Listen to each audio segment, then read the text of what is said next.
Alanya Institute. Welcome, welcome, welcome. Muy bienvenidos otra vez. I'm Francis Vasquez, Director Emerita of the Alanya Institute. And we are so grateful to have you here. We have an afternoon of Chicana, Chicano, Latinx poetry and spoken art, featuring acclaimed poets, authors, Cesar Avila, Margaret Garcia, Sonia Gutierrez, Donato Martinez, David Romero, and Matt Cedillo.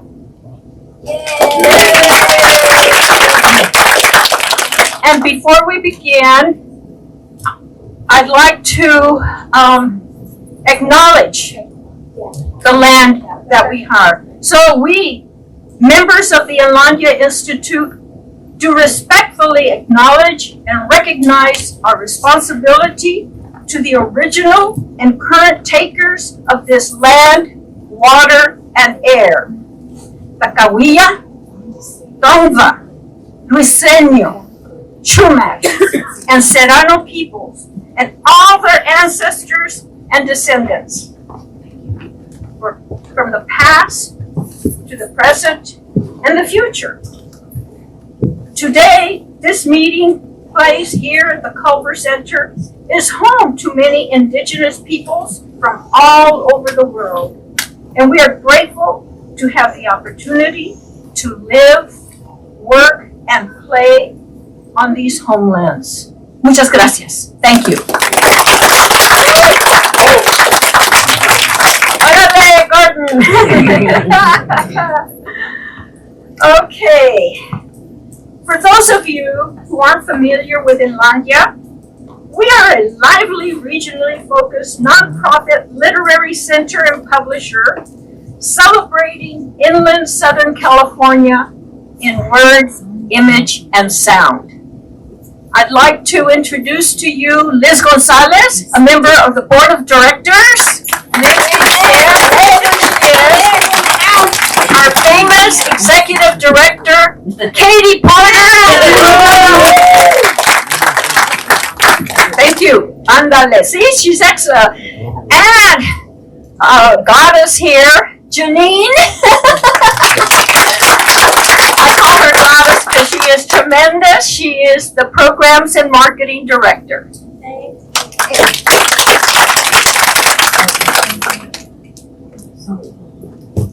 Why are we here? In celebration of Latino Heritage Month, our program will feature the diverse voices of stellar poets who celebrate the culture of the Chicana, Chicano, Latinx experience. Their narratives will move you and entertain you, and sometimes make you cry, like it did Cindy. Okay. Okay, Sid.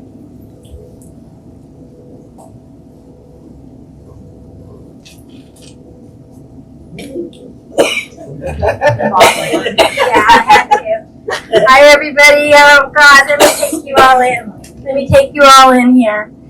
Beautiful. Thank you. Thank you for being here. I'm Cindy. I'm short. Thank you. I am Cindy Neisinger. You've probably seen all my millions of posts. I have a problem. I am a part of Inlandia. I'm in the advisory council, and I'm grateful that you're here. Oh, I'm sorry. I don't know if I'm supposed to introduce Donato at this time. Francis? Yes. Okay. Thank you, Francis. Professor Donato Martinez was born in a small pueblo in Zacatecas, Mexico, and immigrated into the USA at 6 years old. He teaches English composition, literature, creative writing at Santa Ana College. He has also taught classes in Chicano studies. He has a self-published collection with 3 other Inland Empire poets, Tacos de Lengua.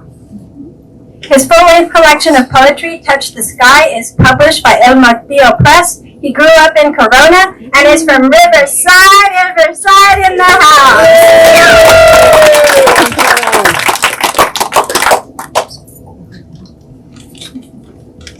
Hello, everybody. Everybody doing well today? Like my pressmate does, he says, give a round of applause for all you guys. Give yourselves a round of applause for being here. Thank you guys all for being here. I'm actually not going to read yet. I'm going to introduce another poet, but before we start, I want to say thank you to the Inlandia for hosting this this fabulous afternoon of poetry, Chicana poetry. For Francis and Cindy and Katie and everybody behind the scenes, like putting this together. I mean, this idea came out of a reading that we had after the Cheech, and it happened in the parking lot. As I was walking out, I started talking to Francis and Cindy, and from there we started putting our heads together and having meetings and Zoom and things like that. So I really want to thank you guys for being here. So the first poet that you're going to hear from is Sonia Gutierrez, who is the author of Spider-Woman, La Mujer Araña, and the recipient of Tomás Rivera Award in 2021 and the International Latino Book Awards. She teaches composition, critical thinking and writing, and creative writing. Her bilingual poetry collection, Paper Birds, Feather by Feather, will be released by El Martillo Press this fall. She is currently working on her first illustrated book, The Adventures of a Burrito Flying Saucer, and Sana Sana Colita de Rana, poetry collection. Ladies and gentlemen, put your round of applause together for Ms. Sonia Gutierrez.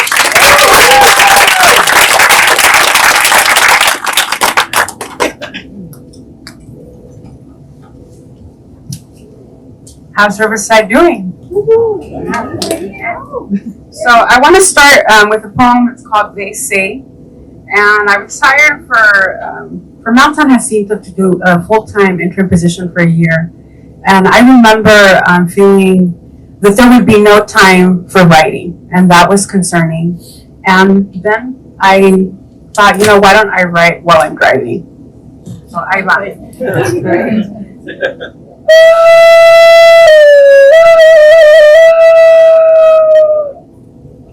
They say animals don't feel. But have you seen the stare of the declawed tiger in his house made of glass?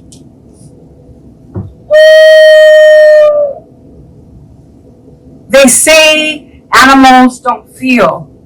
But have you heard the birds flee from the lit eyes of tall buildings?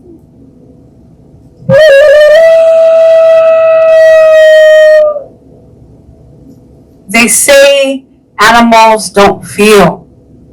But have you seen the ambushed rhinoceros cry for her sawed-off horn?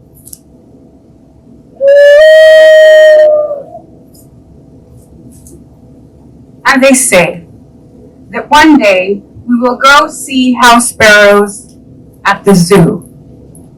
But they say.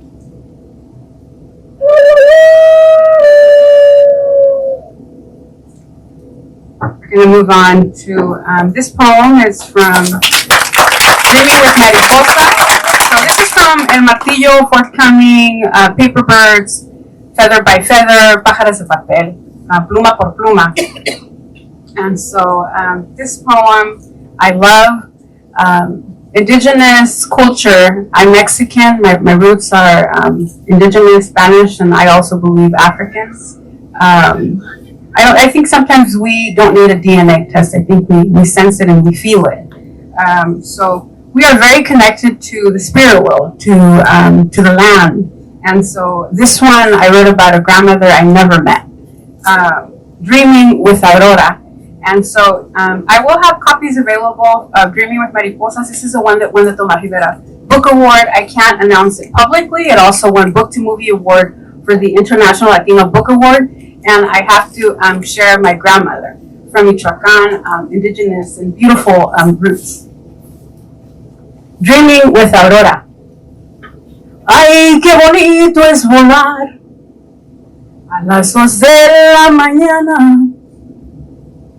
A las 2 de la mañana. Ay, qué bonito es volar. Ay, la bruja. It was November, in the time of memories and dreams. She wore her long black hair down over her shoulders, and her favorite white gown touched her calves. Her bare feet were dry like the desert dust, craving for a drop of water.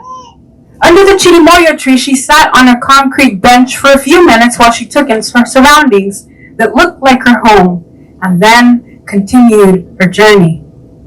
She saw the rabbit on the moon peer through the tall almond tree heavy with flowers. Its leaves glistened and danced feverishly as she passed by.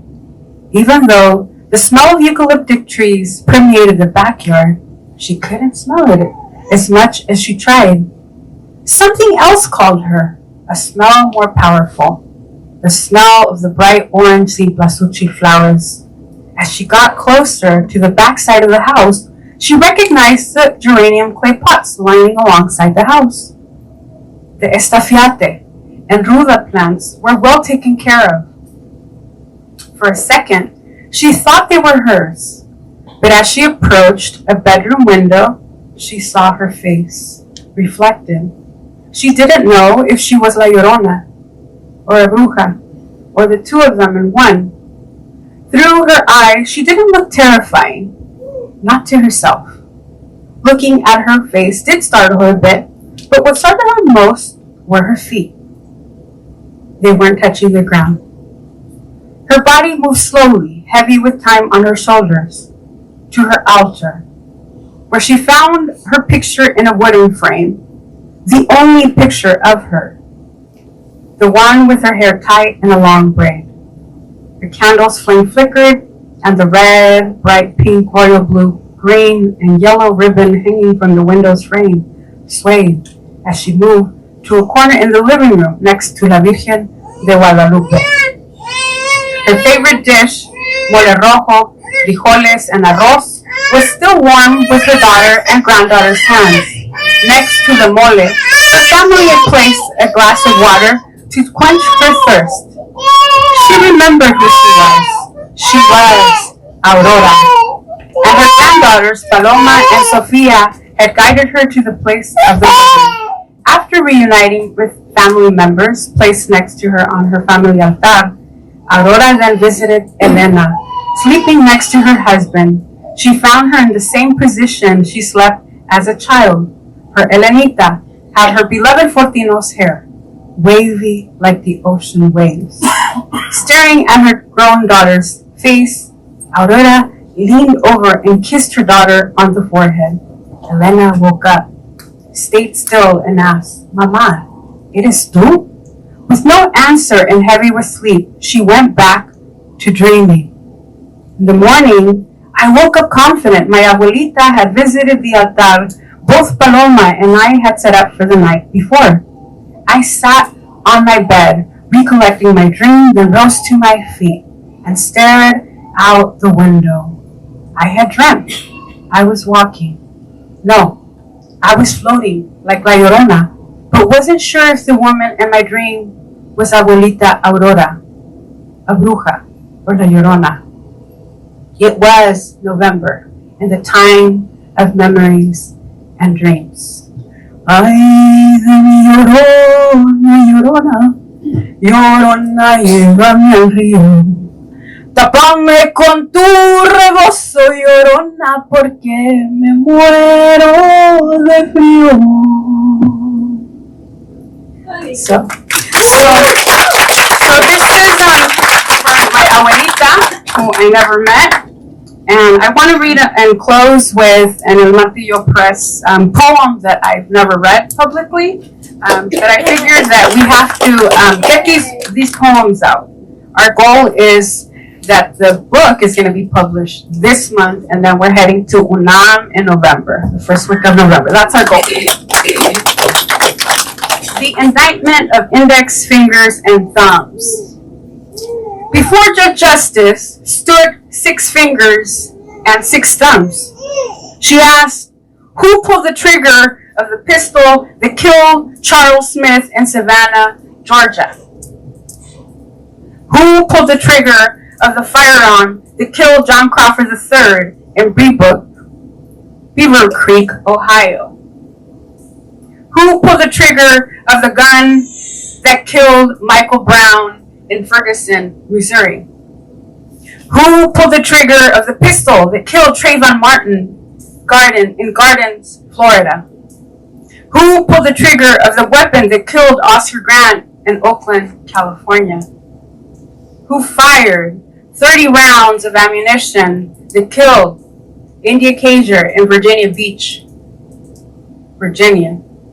Dumbfounded and with white knees shaking, the index fingers pointed at the firearms with hollow eyes and answer, they did. Index fingers and thumbs don't kill people. Guns do. As middle fingers, ring fingers, and pinky fingers stood silently in complicity side by side without saying a word. Judge Justice had had enough of these 12 stooges, whose veiled index fingers and thumbs locked automatically. So, she deliberated her verdict. It is a shame that even though you are all strong fingers and thumbs, you are still afraid of the stories your white founding fingers told you about the black boogeyman. She responded. And so, Judge Justice announced her verdict. Guilty, guilty, guilty, guilty, guilty, guilty, guilty, guilty, guilty, guilty, guilty. Thank you so much, Riverside.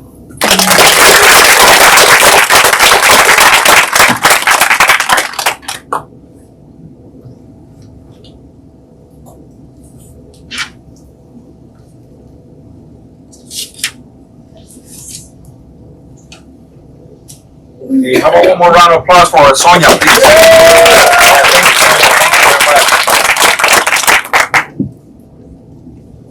All right.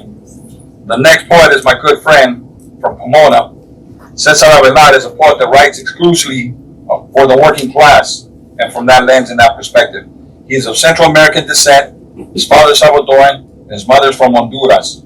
Cesar is the Paul Laureate of the city of Pomona, and he is the literary director of Café con Libros, and is the author of God of the Air Host and other blue-collar poems published by El Martillo Press, a press whose writers write with conviction. How about a round of applause for Cesar Avelar, everybody?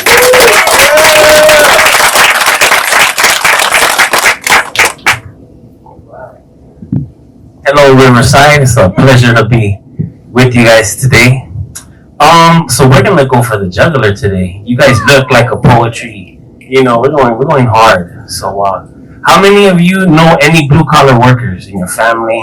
Right? How many of you support blue collar workers? That's right. So that's what I do. I write about the factory. I bring it here. I bring it to spaces. I take it to everywhere I go. It's the way I express myself artistically. Hope y'all enjoy it. So this is called Canelita. This is about a very embarrassing experience. You know, I just started reading this poem a lot because it's an embarrassing moment, which a lot of us have during, work, like hardcore, gritty workforce experiences that always go unsaid. This is Canelita. The more I move, the more I begin to leak. The cactus juice I drank in the morning is way too strong. Its power runs deeper than production lines. It's our mother's hands. The juice that comes from desert lips. It's what viciously fights the poisons of man. She could care less about the 90-day probationary period for new hires. My legs are clenched. My stomach is pushing. I've been holding for 6 hours, running around, unloading boxes, lifting pallets, then repeating the cycle over and over and over again. While trying to walk, my face becomes red. It burns like when a man loses all dignity. When he realizes that this world has nothing to offer, not even a bathroom break to take a shit. Managers are trying to see who can hang and who can go home. All eyes are watching, and out of nowhere, I feel something inside me come out The slimy feeling in my cheeks begins to talk. The ancient gushing voice of a cactus begins to say, "Hijo, esto no es normal." As soon as lunchtime hits, I slowly walk to the bathroom. I sit on the toilet, look down, and there they are, the shit streaks that don't lie, my manhood stripped away and put on display for my spirit to see. While sitting here, I begin to laugh. I look at these shit stains, and they're the shape of Central America. I can see my people in Honduras, where factory workers have been known to wear diapers while working. While sitting here, I can't help but to laugh, fighting back tears, while looking out into the sun through a small bathroom window and say, "Puchica loco, pásame un pamper."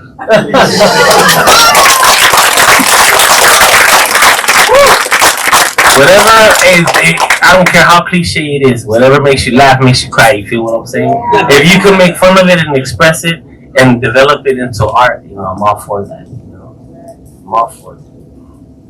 So this next one is a poem that I'm never gonna retire. People are gonna get bored and say, "Hey, that fool always reads that poem, right?" But this is a poem that is that. Hey, does anybody know anyone that works in HR?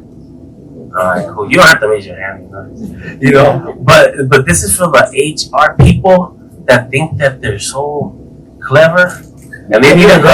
They need to go back like to their institutions, and someone's got to give them some culture. You know what I mean? Because the way they maneuver is very business minded, is very direct, it's very hardcore Anglo-Saxon. You know what I'm saying? It doesn't vibe. There's gonna be a poet that's gonna come out and make fun of your ass. You know what I'm saying? So this is a moment of frustration with HR maneuvers. It's called Green Phlegm Tacos.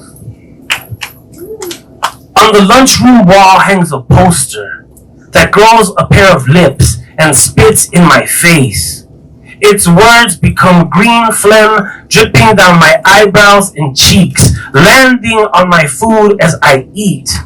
Their words say, "We would like to thank our production staff for the taco lunch for working determinedly for so many consecutive days, so join us and keep up the good work."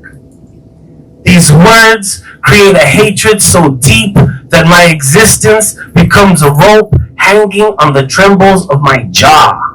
I guess with these tacos, my family will get back the hours daddy wasn't home. I guess my son's feeling of neglect will disappear with just a splash of red salsa and onions. Maybe his homework will get undone, and time will retract, and I will come home on time to be a good father. Or maybe for these tacos, I am to be grateful to a company that makes millions a week and gives us a lunch instead of a raise. Maybe I'm just supposed to accept this lunch with all its strings attached to my arms and legs. Maybe I'm supposed to stay quiet, benevolent, not think of capital while living in a world that requires it to live. The taco truck arrives. No one feels the punch in the stomach. No one feels the spit in the forehead. No one feels the gravel under their feet turn into repeated cycles of lies. Every mouth begins to talk freely. Every mule begins to laugh. Everything remains the same. Should I forget that I'm a man? Should I join these choirs of asses? Should I live the day a donkey? Should I give into these diversions of double tortillas to fill me up so I can hurry back, heeing and hawing back to work? Somehow these tacos seem like a joke, where the only one who isn't laughing is me.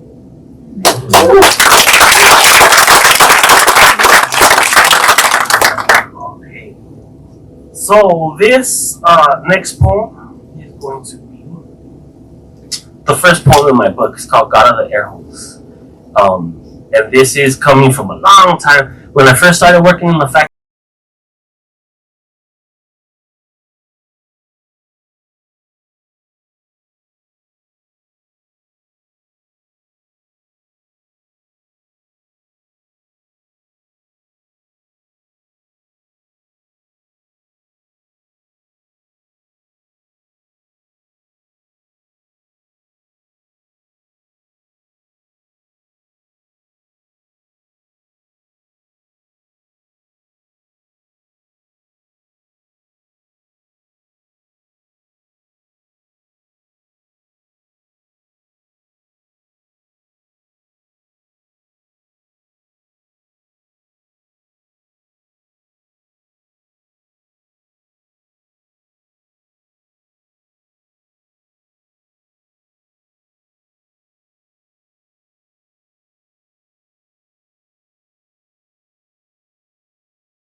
see, this poem leads into, before I do my last piece, this poem leads into now. The factory just bounced. Just said, see you later. We're going to Texas. So, like, people want to say that they wanted to leave. Well, not everybody. No, you know what I mean? So that's how fast things happen. And that's why I'm such an advocate in my poetry for workers, because they don't care about us. That's something that you have to, like, stomach so you could, like, you know, be creative and do these things. Oh, yeah. Thank you, hermano. All right. So this is, going to close out with La Paleta. How many of y'all support street vendors? That was cool. This brother's did it way fast.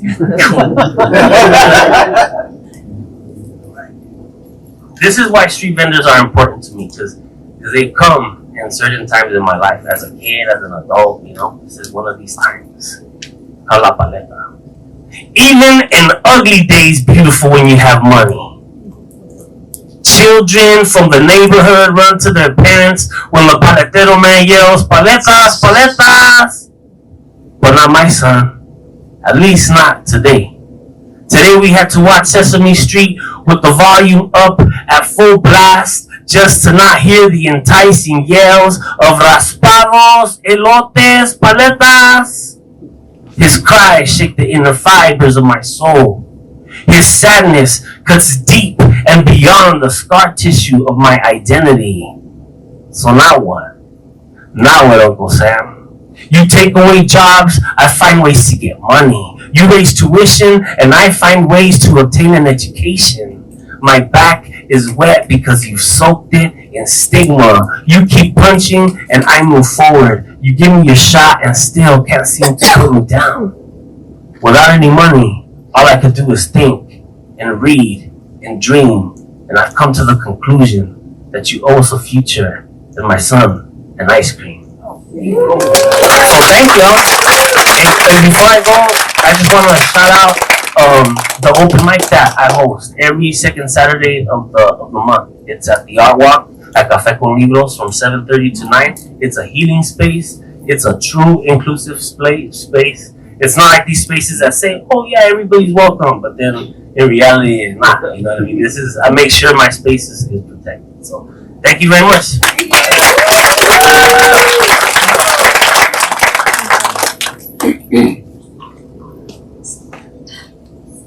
So I grew up in Home Gardens, Corona, California. Everybody know where Home Gardens is at? Yeah, little barrio there. So a lot of love for that barrio. And then parents moved out to Riverside and moved out to off of Tyler, and then La Sierra, and now Adams. So I'm a homeboy, you know. So thank you all for coming out.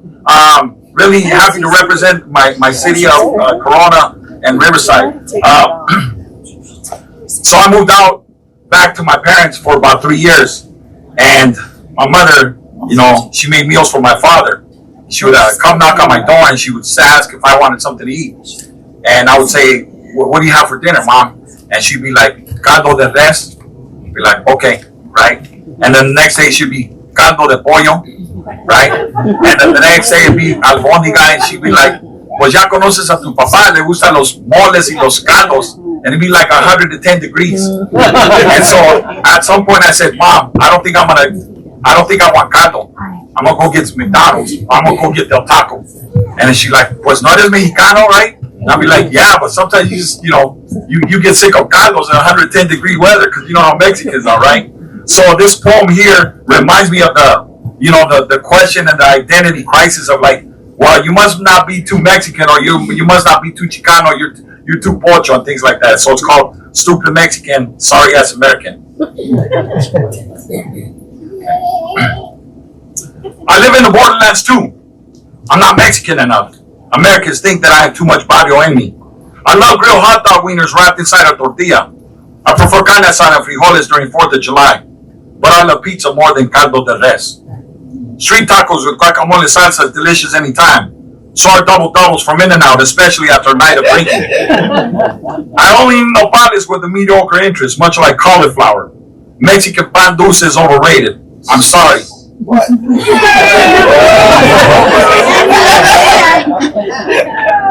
I don't eat capirotada. I ask for salsa or chiles at American diners.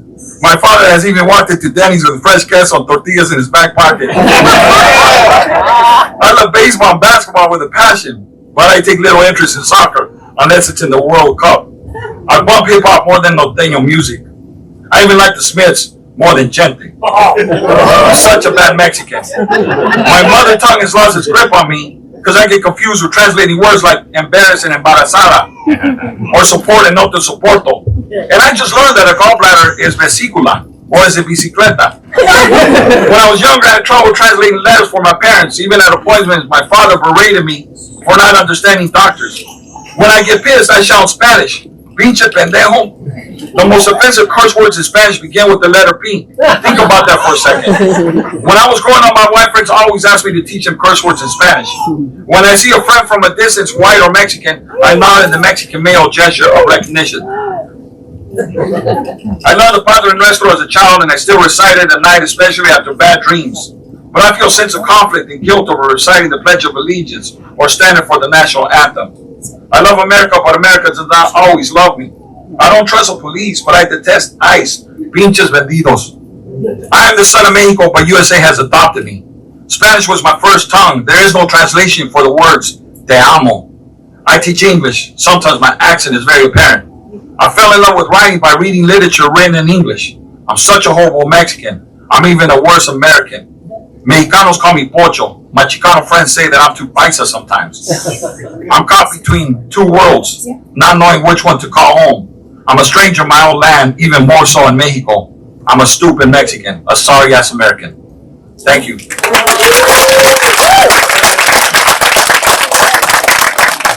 I'm going to read a piece, and the reason why is because there's a lot of family here, and this is a new one, and I appreciate my cousins that are here. So thank you, Norma, Susie, my family members that are here, Iggy, Renee, and all the homeboys and homegirls. I said, hey, bring the homies. The homies are here, represented. Jessica, you know, right? Okay. So thank you guys for being here. And this is really about my parents, so that's why I'm sharing it, because you guys will identify similarities with your parents. I've seen the wrinkles appear, skin becoming elastic, age spots appearing on hands, hair becoming thin. My parents move slower now. They talk their muscles and bones into moving every morning and discover new aches and pains every day. They take deep breaths before getting up out of a chair. Their home is too large now, feels vacant to them. It was not too long ago that it was filled with children, televisions, music, and the chaos of every morning, bruises and laughter, and the cramped spaces of every evening. My parents have everything in this possession of grass and dirt, nopales, onions, a few guayaba trees, and a lemon tree. My father slowly now takes a rake, a shovel, to keep the stubborn weeds away from his onions or tomatoes or squash.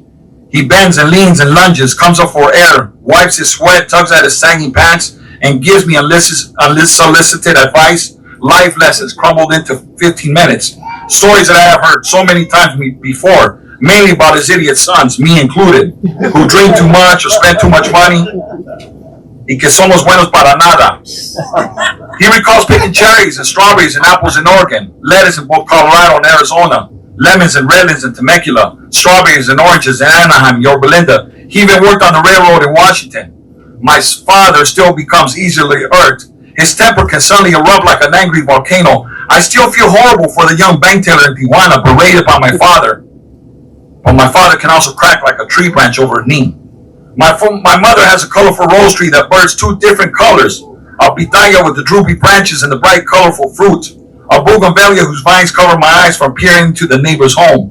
And a collection of pots of rare plants in her patio. Some she stole from forbidden places as far as Utah. And she would say, "Mira, mijo, qué bonita esa planta." And in a moment she had a vine or a root stuffed into her sweater pocket. My mother is so ghetto sometimes. I remember why I always wanted to stay close. Running and stopping for quick visits to smell the bubbling pot of pozole on Sundays, or taste the papas con chile, frijoles en la olla, or catch the smell of the burnt edges of tortillas left on a comal for too long, or the coffee scent of green chiles and molcajete. I'm out of breath as I walk up the brick porch, and I only have time to grade essays, respond to emails, my laptop in my hands, and a blank journal waiting to be filled. But I can still hear them bicker from the outside as I walk up, and and they complain to each other about each other. My father, stubborn as hell and cheap as well. My mother still needs to get the last word in. One final jab. It feels like I'm 15 again. Our worlds are so different now, but I know that these are my parents. This is the rhythm of their lives, and I mourn the passage of time. Moments have slipped past me like sand through fingers, and I wish that I was 15 again. Thank you. That's for all of you guys that have like older parents, because I'm thankful that both of my parents are around, because you know, I have friends that have already lost, you know, their parents, and you know, and they lost them a few years ago, and I couldn't imagine what that would be like. This is a piece called Mexican Statue of Liberty. You guys seen the Mexican Statue of Liberty? Have you seen it? It's gonna get built. Watch. This is the first attempt at getting built. That's right. It's time to build the Statue of Liberty. Call it the Mexican Statue of Liberty for me. I've crossed the border. I've come on buses all the way from Chiapas next to a crying child and loud chickens in cages above my head. I've swum across the Rio Grande not too flawlessly, fighting swirling waters in a strong current. I've been packed in the trunk of an old Impala or squeezed into a nervous tractor trailer. I've trekked through the Sonora desert with only the address of a tío whom does not know me, but he lives somewhere in a tiny neighborhood in Corona or Pomona. I've labored in the sun, picked your fruits and vegetables. I manicure your lawn and trim your hedges. I've sold oranges and bags of peanuts on freeway on-ramps. I've sold flowers on off-ramps. I sold paletas, elotes, raspados, chicharrones de harina. I've cleaned your homes. I've washed the bed sheets, mopped the floors. I've babysat your children while teaching them about Cuauhtemoc and Malitzin and sharing the beautiful Spanish words with them. Tacos, abuelita, piñatas, mangos, and amor. I've served you late night tacos and bacon wrapped hot dogs at random locations. My tia has set up a pupusa and fresh jugo stand about a mile away. My tío has a puesto of churros and fried plátanos late into the night. I've never held a cardboard sign with faded lettering asking for money or about being down on my luck. What more do I have to do?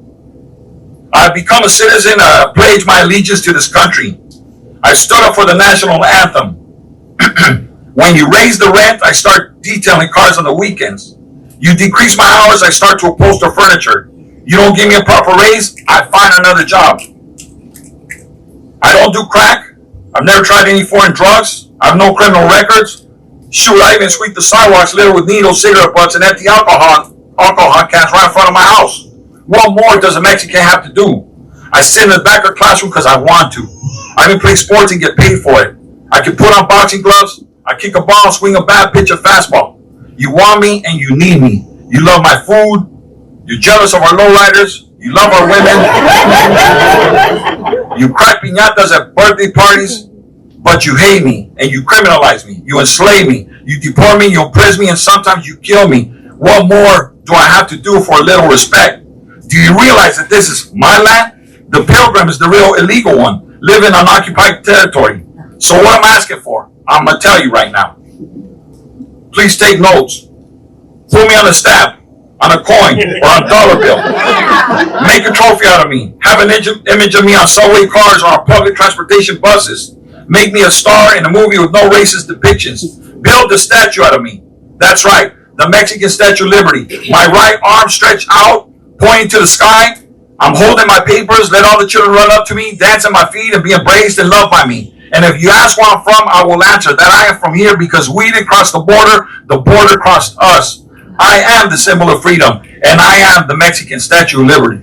Thank you very much.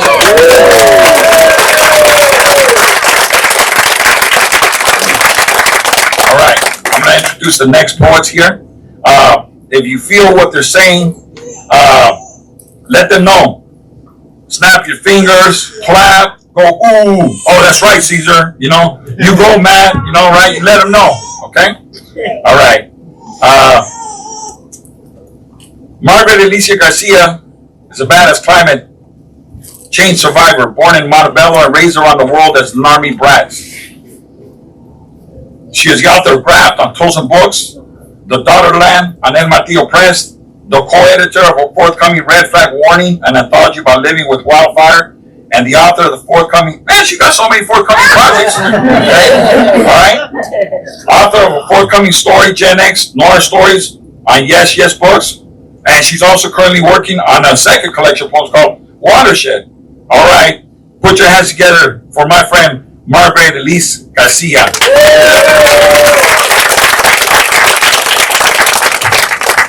Alicia Garcia. There you go. I decided to put that in the introduction, that I'm an army brat, because I get crap from, like, not having a hometown. But there you go. Guatemala Bello, half raised in Whittier, and then everywhere else. It's not my fault. And by a lesbian Mexican mom at that, so there's a whole mess of stuff I don't relate to that everybody else relates to, and vice versa. All right, I'm gonna read. Right? Yeah, my mom was a trailblazer. She was the first one in Pico Rivera to marry a white guy in 1967, and then the first one to have a kid out of wedlock with a white guy in 1969. So there's nothing I could do to rebel. It was all done. All right, so out of respect for that, the first two poems are about my mom. This is called Mi Madre versus the White MIL. My mother offers to put hexes on our exes, threatens to haunt us when she's dead if we don't do our best to rise above what's thrown down on brown. My white mother-in-law told her boys to make money, insists she doesn't see color, wears red, white, and blue for the bottom line of brown kids in cages who look exactly like mine.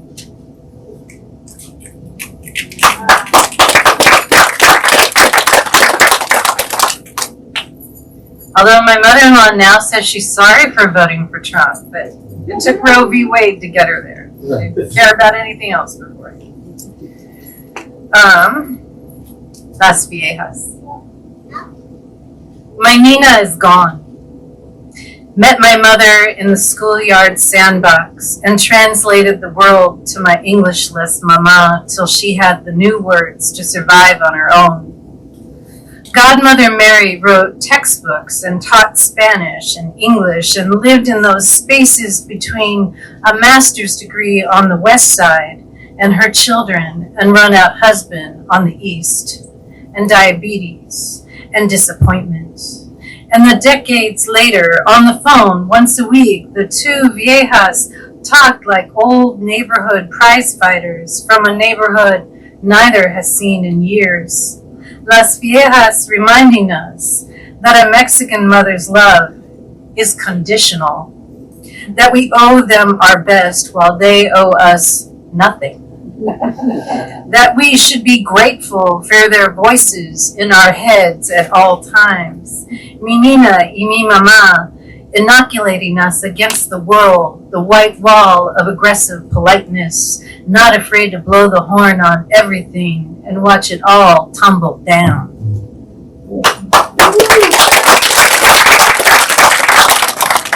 Thank you. I'm not sure my daughter made it back into here, so I try to not do too many daughter poems. The book is The Daughterland, and I'm so excited that El Martillo Press wanted this book. It's very personal to me, and if any of you struggle with your daughters and your mothers, there you go. That's who the book is for. This is called Bone. We are not the rib cage, not pulled from Adam, just the heart, unprotected, broken, raw, gnawed.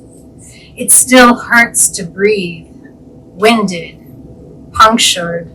This is how good mothers live, not contained, not protected, nor constricted. We come to the fight armorless and plunge deep into these battles despite the consequences. And we love with a fierceness we hope they feel at that desperate moment inside their very bones.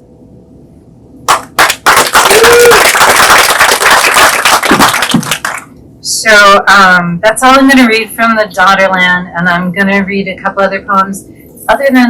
So there's one curse word in this next poem, and so I'm sorry. But I hope you understand. This is called Leave Frida the Fuck Alone.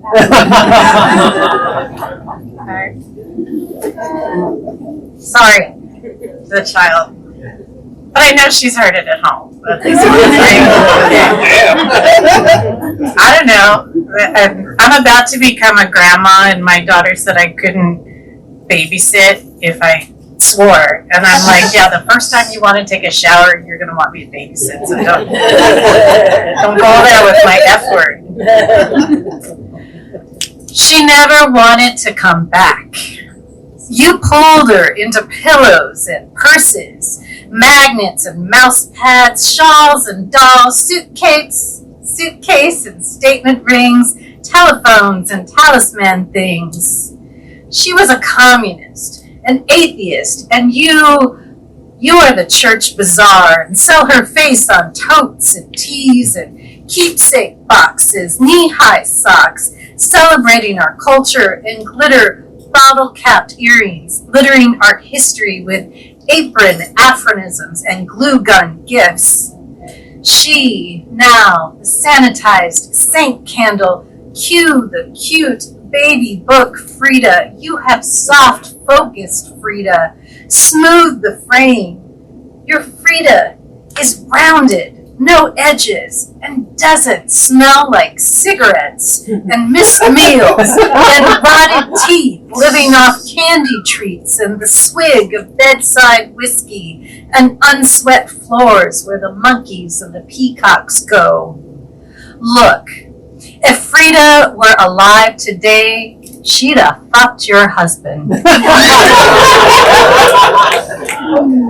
And the girl you wanted in college that didn't want you back.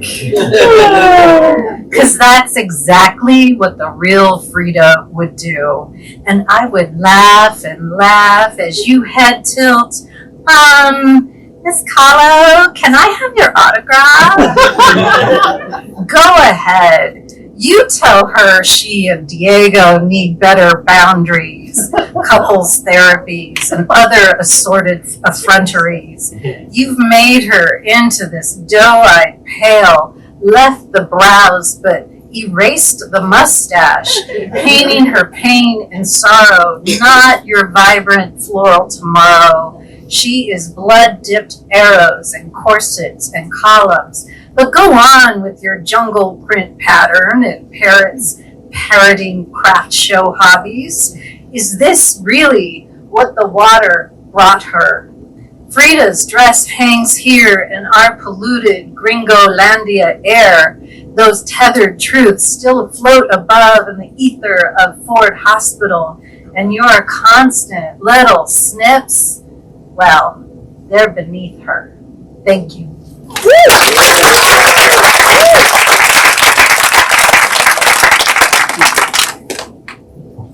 All right, how y'all feeling? Feeling good? Yeah. You got two more poets. You gotta hang on to your seats with these last two poets. I'm serious, okay? They're gonna knock the roof off. I apologize for that, Ilania. You're gonna get a big bill. And you know, Cindy's not gonna pay for it, so. All right.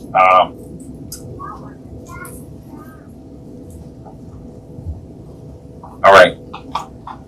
My friend David Romero is a Mexican-American spoken word artist from Diamond Bar, California. Romero is the author of My Name is Romero, published by Flower Song Press. Romero has performed at nearly 100 colleges and universities across the United States and has performed live in Mexico, Italy, France. Romero is the co-founder and editor-in-chief of El Martillo Press. Let me just say this, that it's an honor to read with my pressmates and with these wonderful poets. They'll all be hanging out at the tables out there. Please support these local poets. We have about 4 Inland Empire poets that are here today.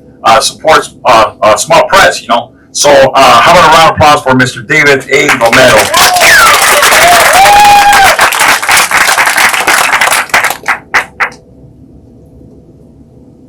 please give another round of applause to Donato Martinez, to Cindy and to Francis and all of Inlandia for organizing this reading. It's really special to be here this afternoon in front of all of you. So my name is David A. Romero. The first poem that I'm going to perform this afternoon is the title poem from this collection published by Flower Song Press. My name is Romero. It happens every single night.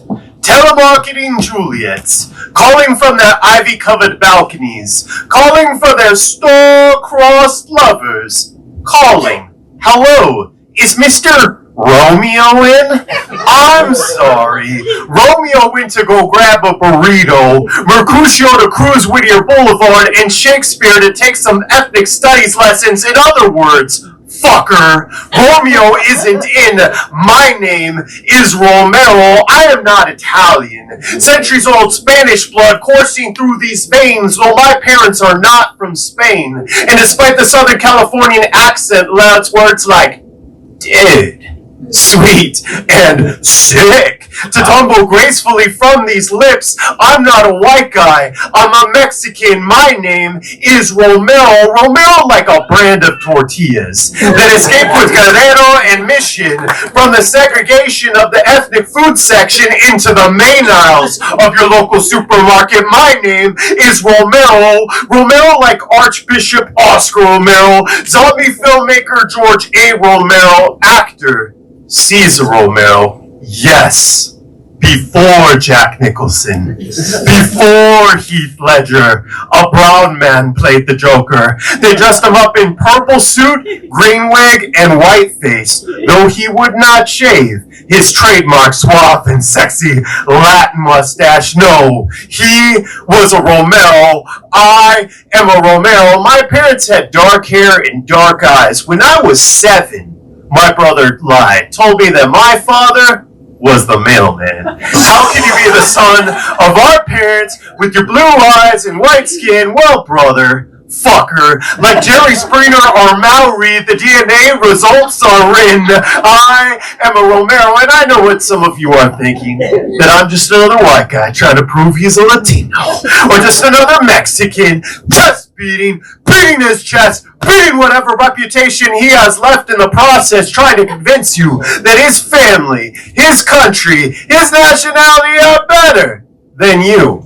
Well, I know as well as anyone that we are all the children of Africa, roots of no single family tree, but of a flourishing forest that grows collectively towards a magnificent destiny, shining, radiating beauty. Just please, close your eyes.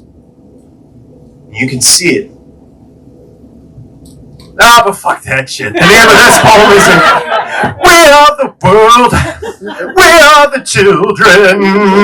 No, the name of this poem is My Name is Romero, because if you're not proud of who you are, then what are you going to be proud of? And if you don't know where you come from, how are you supposed to know where you're going? And I know one thing, that the name of my father, and my father's father, and his father's father before him was Romero. Thank you.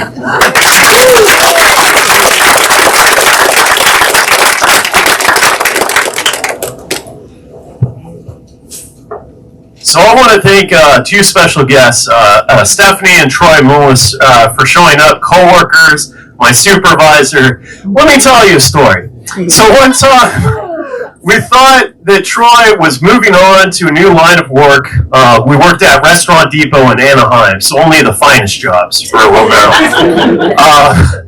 And in the receiving department. And Troy loves Chipotle, right? He just loves Chipotle.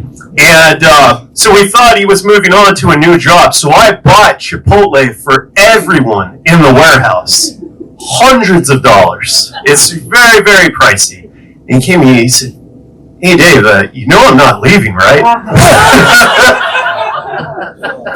Got some bad information that day. So yeah, a lot of money. Everyone was very happy. So this is a poem about burritos, not about Chipotle specifically. This poem is called "That's a Rap" / Ode to the Burrito.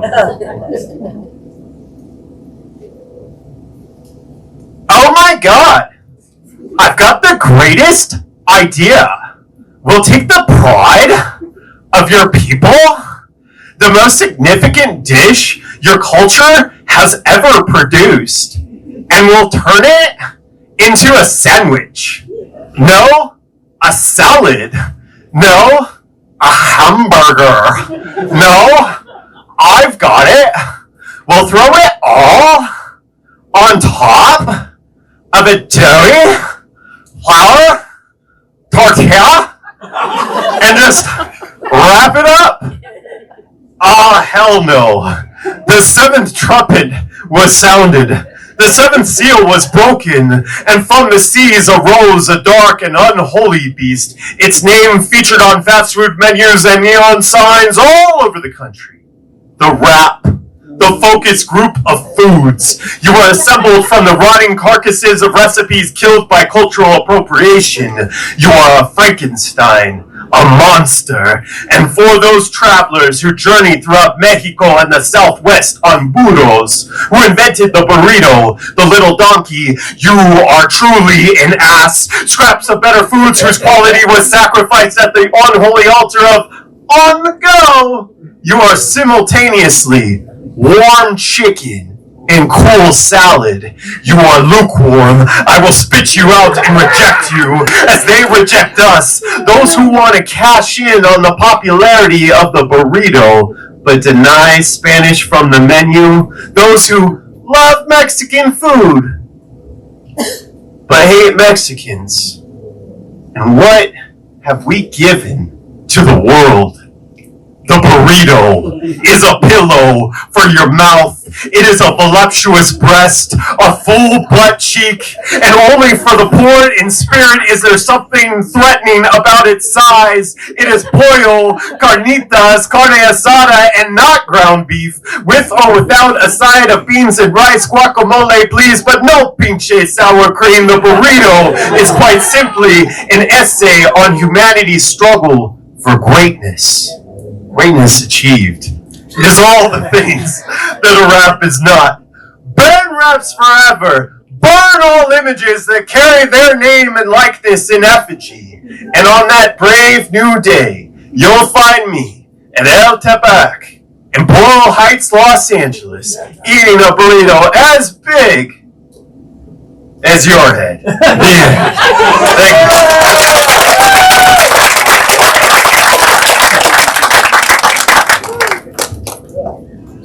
Alright, one more poem from me. Oh goodness, here we go. Alright. This is another poem about food. We're just going full chuckles today from me. Alright, here we go. This poem is about cheese enchiladas. Alright, here we go.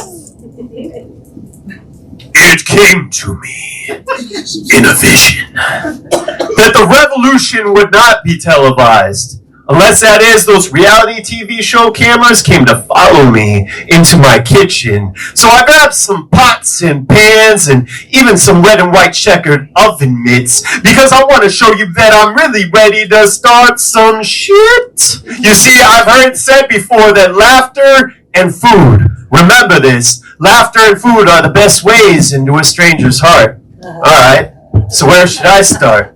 If you like cheese enchiladas, you might sing something like, I like cheese enchiladas. Alright, Riverside, let's hear your beautiful voices.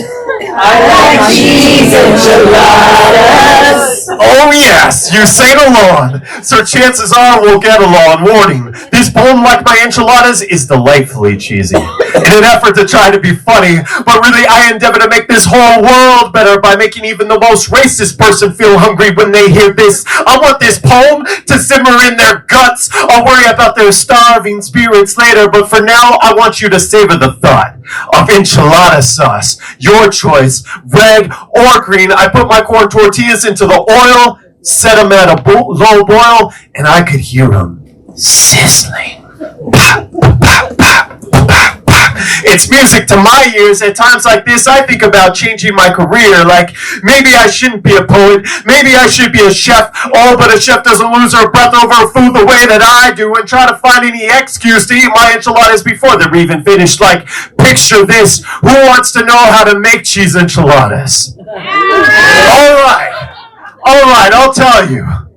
First off, you get corn tortillas. That's corn tortillas. If anyone ever comes up to you and they're like, hey, you want to make some flour tortilla cheese enchiladas? What do you say? No. You're damn right. And you put them into the oil. Set them at a low boil. You can't leave them in there for too long. You want to know why? Because you make chips or tostadas. That's how you make chips or tostadas. And are we making chips or tostadas? What are we making? Damn right we are. So we put them in a sauce. Tinfoil tray, repeat. I do this for my mother. Mi madre. My enchiladas. I watch weeping tears of joy, like I was watching the birth of my children as they form and melt together in the oven at 350 degrees. At times like these, any person with me thinks I'm real spiffy and wants to get with me. As a matter of fact, every person I ever made these cheese enchiladas for has fooled around with or fucked me. Coincidence, I ask you, or my cheese enchilada making conspiracy? Maybe I was born to play the role of the Latin lover. Maybe I should give more thanks to my mother. I don't know. What I do know is this. I want a chance to make you all my cheese enchiladas. And with every bite, with every delectable morsel, I want you to remember that you love Mexicans, that you love Latinos. I'm going to keep making these cheese enchiladas for you. Until you do. Thank you very much.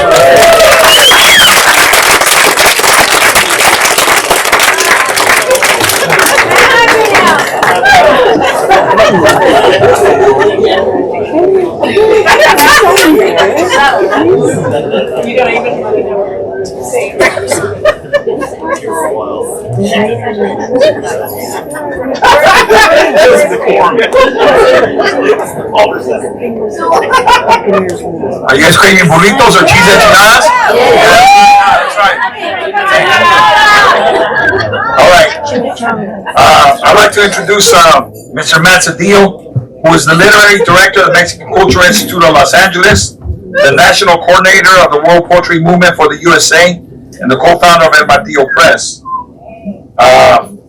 Cedillo has been featured on C-SPAN, Los Angeles Times, the Associated Press, La Jornada. He has spoken at Encore, Knox, AWP, the Turner Book Fair, the U.S. Social Forum, and 100 campuses and major cultural centers around the world, including Cambridge, Casa de las Americas in Cuba, Stanford, Mexico.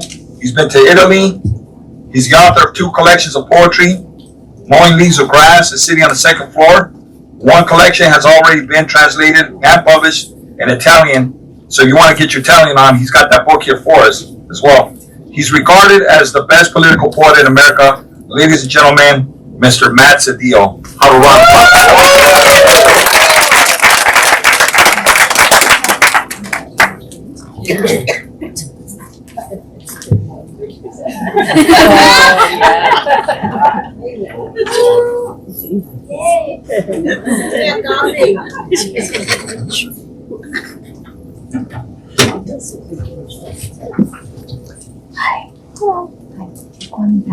Sundown, Middletown, Fort Apache, Dirty Harry, John Wayne, Blackface, Minuteman, Moynihan, Gone with the Wind, Breaking Bad. Washington Redskin, Confederate flag, the sword, the dollar, the cannon, the scholar, the cavalry, the Ivy League history is written by lightnings, the rising smoke of burning village. The ways in which victors keep their victims, the frontier thesis notes on the state of Virginia expansion, the wing of the West, Lewis and Clark, Smith and Weston on the wagon, with bloodshed and slave sweat, the crack of the whip. The law, 3/5, the Crown Republic, King Cotton, intended failures of Reconstruction, the housing covenants, the Great Migration, the saints of Mexicans in poor Mexico. So far from heaven and so close to Monroe Doctrine. To Davy Crockett. To prison industrial complex, war on drugs is a war on our young.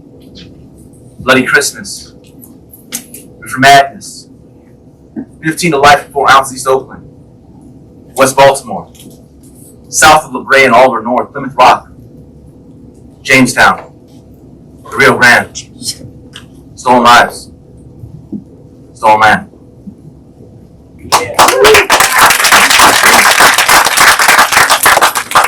Summer boarded summer homes and palatial groves, where pain was only to unfold from the pages of secret gardens the red front grows, but not I. See, I come from the stock of starry-eyed astronauts, a Greek night sky with big dreams and wide eyes, always running down the Devil's Highway through occupied America. On the back house on Mango Street, also books he wants to read.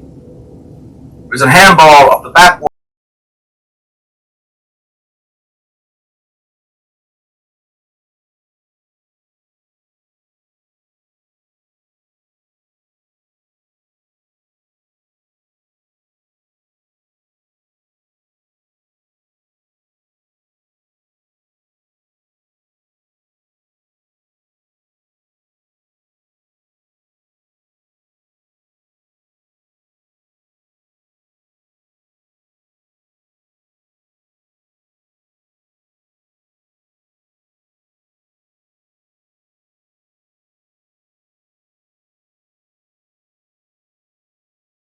Brown-skinned immigrant, child of the sun, son of the conquest, man, he got no blood.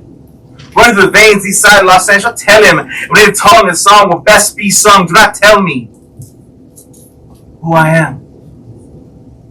Because I was raised like you.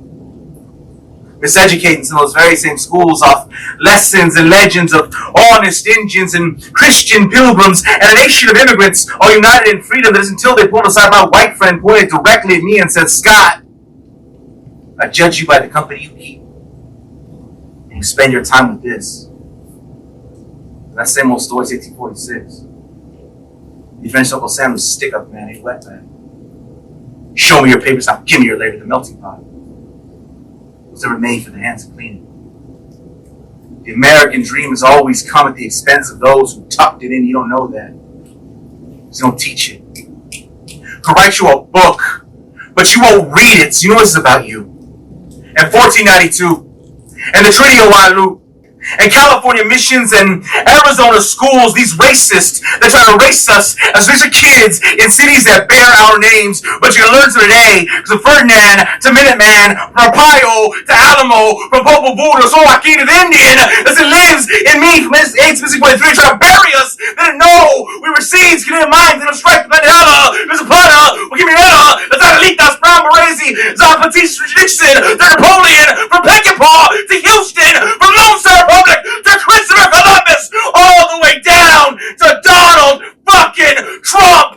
We didn't cross the borders. The borders crossed us. Who you calling immigrant? Pilgrim?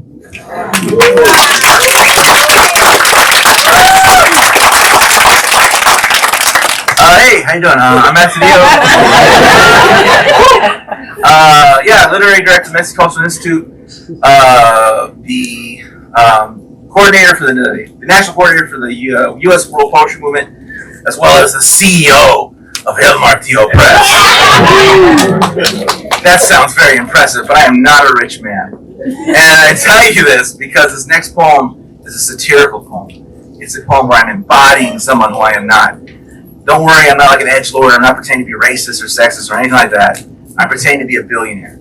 And I've had people protest while I do this one before, be like, you know, we're gonna rise up against you! And it's like, yes, brother, I'm a billionaire, and I've come to this open mic in Pico Rivera to brag on all 6 of your faces in this basement. No, I'm not a billionaire. I'm not actually, you know, I have books for sale, as do all our authors here. I need you to buy them, support all our authors, support local authors. You know, I have a vested interest in saying support me, but support all of them, support us all. So anyways, without further ado, here's my billionaire poem, The Rich. The rich! Well, not like you and me. They see an opportunity, grab it. Reach for the stars and they put it in their pocket. Company stays in the red, but they're backed by the government. Snort public dimes and lines of pure profit. Research and development, the rich, they didn't breed. champagne wishes and caviar dreams, thoroughbred stallions, quarter-billion mansions on the sea, deepwater horizon, blood diamonds, golden parachute, silicon messiahs, feasting on endangered species, served on silver platters, wood palaces, carved from the tips of icebergs, six-figure charters, vulture capital, picking life like an apple, insured by suicide nets, lifestyles of the criminally negligent. You haven't lived until you've launched a car into space for no fucking reason. That's what I call freedom. The rich, well, here's how it is. Dollars and cents. Trademark and rent. Facts and figures, lines and ledger, derivatives and debt, building the future, increased productivity, union busting back to the 100-hour work week, treating the fat, Bruce monopolies, little money, shorts of bets. That, my friend, is how the rich stay rich while the rest make poor decisions in its pure ecstasy. Living in the lap of luxury, pushing pharmaceuticals to mark up the market, will bear your body to its altar at a life or death bargain. The gospel of wealth, because it is what it is, and that's all it's ever been. The less we spend, the more we keep. You see, the rich and the poor, well, they're just like you and me. 2 hands, 2 feet. The sky, the sea, and one heart that beats in the time to make the most of it, to find no sympathy. Reaching into these deep pockets, all we ever asked was for our fair share of God damn it! That's all of it. So out in the streets, scream for peace and justice. We sleep in satin sheets, dream free and guiltless, over ocean and tariffs, liquidating pensions, then off to bid on porcelain portraits at billion-dollar auctions. You know you need us. You know we're selling your secrets. You know still send us DNA kits, watching the puppets on television to make freedom, free speech. Fascism! Democracy! Will reach the earth and punch the ozone and fuel the economy with space stations? Yes, space stations! Hydrating the red planets? We're gonna survive this lava pit. So you got pots and pans, we got deeds and plans. Chopping down rainforest, colonizing the moon. We're the rich! Who the fuck are you? We'll privatize the water supply and then copyright the tears falling from your eyes. Burn it all down? What the hell you talking about? The ice caps already melting. You want to start some shit? Eat the rich. We're already killing your kids. 1 carbon footprint, gas house emission, 1 oil rig, 1 naval ship, 1 free trade agreement at a time. We'll get away with it too. Nothing we say or do is ever held against us. Haven't you been paying attention? We're rich. And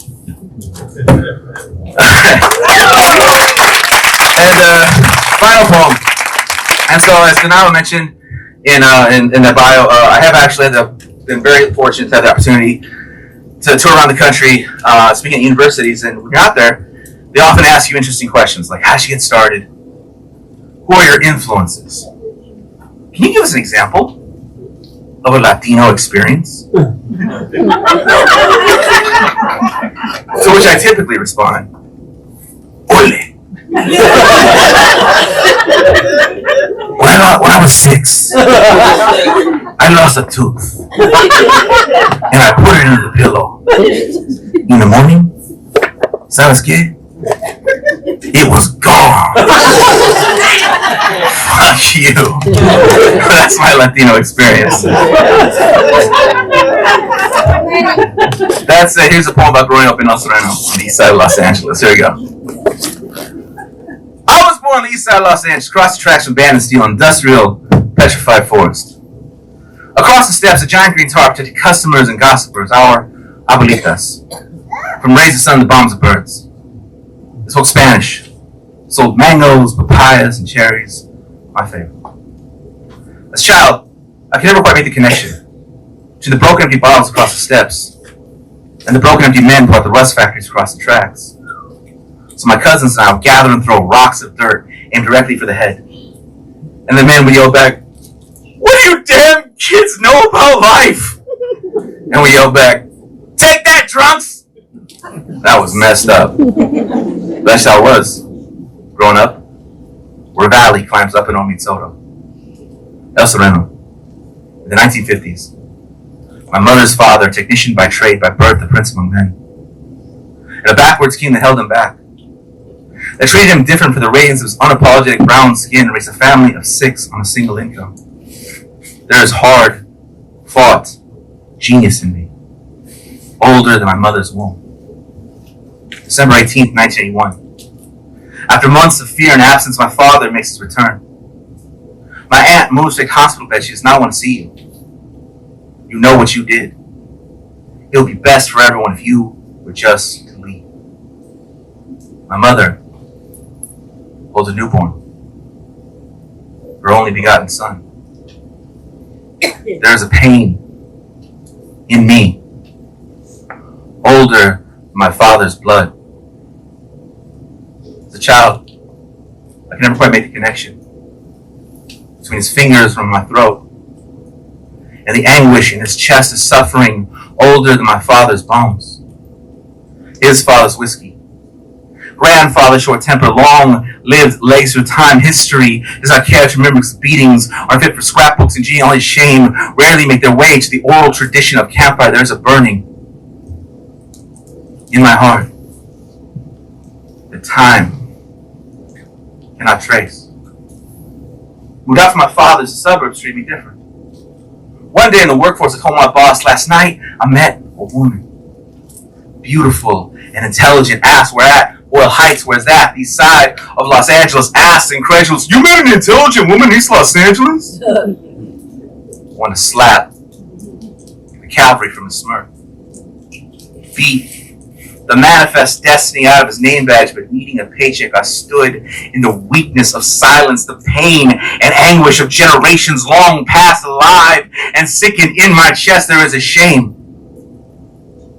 tempted upon us, older than the tongues of bigots. Walked off job, marched off lot, fist up for the cause in a world that has told us no, that has told us different. I have chosen yes. Yes, I am Chicano. Yes, Mexicano. Yes, indigenous, I brown skin and bleed red. Yes, unafraid and unashamed. My passion, my potential, my intelligence. Yes, the fire in my chest. Look into my eyes, you can feel its strength. And yes, as a matter of fact, some of the most radiant, gifted, talented, beautiful, intelligent women I have ever met reside on the east side of Los Angeles, just across the steps from the streets where I was born. Yes, I am all of this and more. I, like you,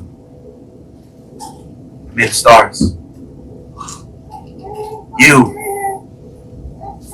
like me, so filled with pain, are brimming with genius.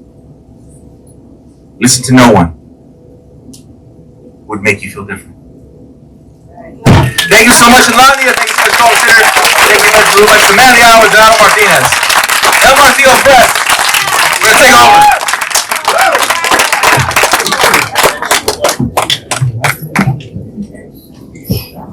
Órale!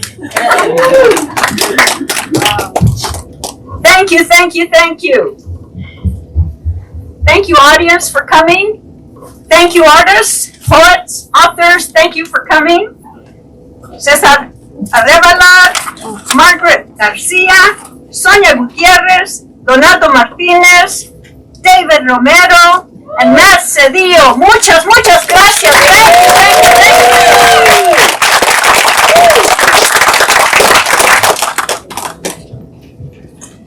We are very grateful to Inlandia for sponsoring today's amazing program in partnership with UCR Arts Culture Center for their greatly appreciated support.